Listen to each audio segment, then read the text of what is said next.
Father, and the Son, and the Holy Spirit.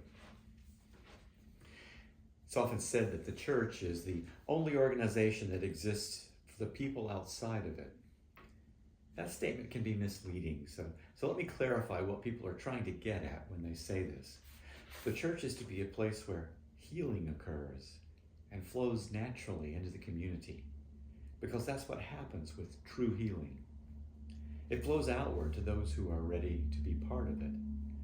It starts in church, a unique place where we realize that it is by humbly connecting with others that we find ourselves.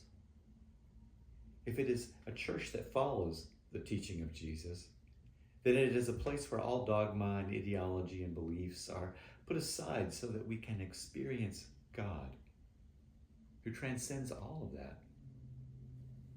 It is the dogma and ideology and beliefs that prevent us from connecting, from sharing ourselves with others.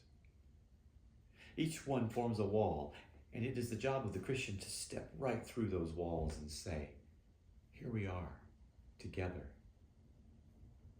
When Desmond Tutu was a boy in South Africa, he and his mother were walking on the sidewalk. Towards them, a white man dressed in Anglican clerical clothing was approaching. South African society required that black people step into the street until the white person passed. Instead, what happened was that the priest stepped off the curb and doffed his hat to the Tutus as they passed. Little Desmond, already accustomed to the walls in his society, asked, what was that? His mom explained that that was a religious man who thought differently than others.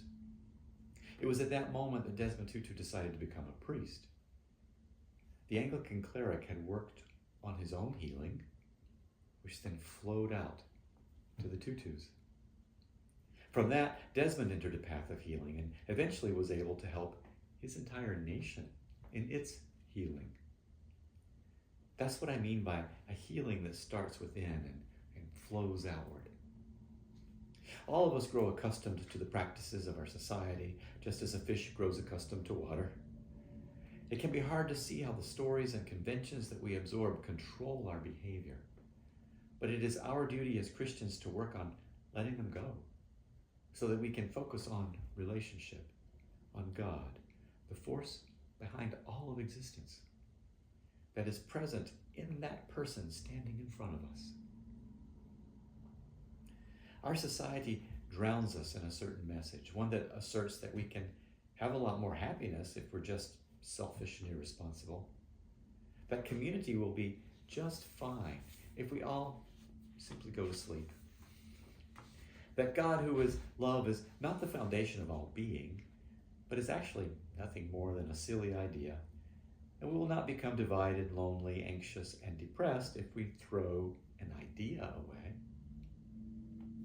In fact, everything will be better. And even if we keep the idea of God, it should really be held in second or third place, which is to say, not truly held at all, because God is not an idea, but the reality of all existence. Anything that prevents God from connecting with God makes us ill in one way or another, both physical and social ills. The gathering of the church, when successful, is a place of refreshment and affirmation, a source of strength and growth and healing that allows us to face the world with a healing message, the gospel message. With this in mind, working together, we have set the goals of St. James to be the following. First of all, we want to reimagine the front of the church so that people know we're here, can sense the vitality of the place, and see it architecturally as welcoming. There are still people who tell me it is the back of the church, but I must tell you that the architect did not think so. The post office does not think so. And most importantly, all those people passing by in their cars every day do not think so. We must turn this church around so it faces the world as a witness to the love of God. That is one reason we want to redo the front stairs so they look less like a dare and more like an invitation. Rick Colthorpe has presented us with a beautiful design that does just that, but We're still working through the slow process of getting state and local permits. Year by year, we also want to turn the lobster sale into the Lobster Festival, an event that will put us on the map so that people no longer question, there's a church beside the Jerome's? At the Lobster Festival, we will meet people and invite them to church. Finally, as we continue to reach out to those in the retirement community who are looking for a place of warmth and peace, we are considering reaching out to our brothers and sisters born in Latin America who now reside here in Brunswick County. You'll be hearing more about an event on September 11th to discuss this further. What is more difficult than getting permits from the state and the town? This all means that we need to understand more fully the purpose and meaning of evangelism. When I told my Baptist spiritual director that I was talking about evangelism, he asked, "You use the E word in an Episcopal church?" Yes, I do. Christ told us to go out and make disciples of all nations, to be the healing flowing freely in every direction. Christ never mentioned many of the things over which his followers now obsess, but he did speak clearly about loving all our neighbors and reaching out to them with a healing hand that draws them to a place where their very being is affirmed. No need to prove ourselves, to mask ourselves, to doubt ourselves. We are as God created us, and however that is, it can be put to a holy purpose. It is the mission of a church to reach out to others, to show them experientially that God is not sadistic or narcissistic or Machiavellian, but is constant, loving, present. We are in the business of salvation. Too many people see the Bible as the owner's manual to the universe, composed of riddles meant to let in only the most worthy, rather than seeing it as a record of the experience of God left by those who went before us. People find the Bible confusing because they seek in it something that it cannot provide, the hidden answer that will tell us how to please God enough to get into God's good graces. In reality, the Bible shows us quite openly what love is and what happens when we reject it. When Jesus called Peter and John and our own James as disciples, he told them that he would teach them to fish for people. We cannot do that when we are hidden or we are too shy to share with others what the church means to us, what it has done for us.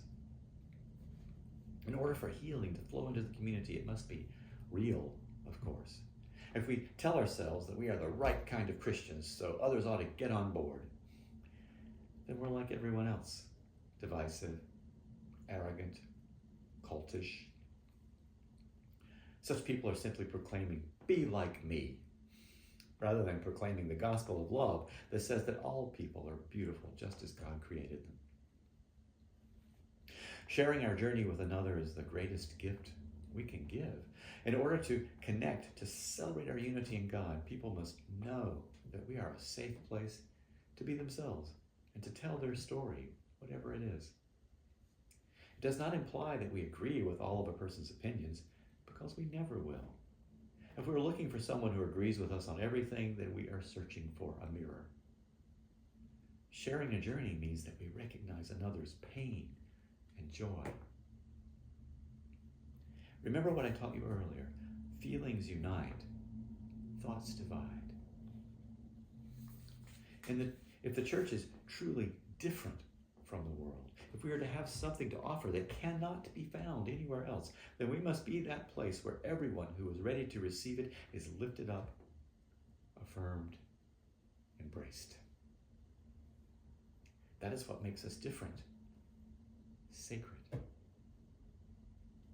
For his disciples, I suspect that Jesus intentionally chose a tax collector and a zealot, two people as different as an AOC admirer and a MAGA fan, and taught them how to fish for people, how to put the person first, how good it feels, how healing it is when someone does. Some of you have shared your stories with me. It's a precious gift that I receive with joy. joy. People are all fascinating, beautiful, complex. We're all learning lessons, and some lessons are harder to learn than others, and it can be hard to watch a person learn a lesson. Currently, in my own life, as a caretaker, I'm having to learn that people have their own paths, sometimes as a result of their own choices. That cannot fix everything. Some of you may have been through a similar experience and can identify with that. Whatever the case, be glad if your lesson is an easy one and aware that the person beside you might not be so lucky right now. Each one of us has work to do in various areas. Life is a great teacher, full of learning opportunities if we pay attention and do not distract ourselves from our own realities. In the process of evangelizing, we must protect ourselves, of course. Sometimes our only option is to love a person from a distance. Walls are bad, but boundaries, a clear understanding of what we will and will not do, given our own ethics, are indispensable. We must be ready to receive a person's story when she is truly ready to tell it, rather than merely telling us a story, one that is mostly illusion. When we do this, when we make ourselves a safe port, we're living out the gospel. This happens when we stop taking sides and receive God, who has no sides. That's when the healing begins. So what's your story? Maybe someday I will be privileged to hear it.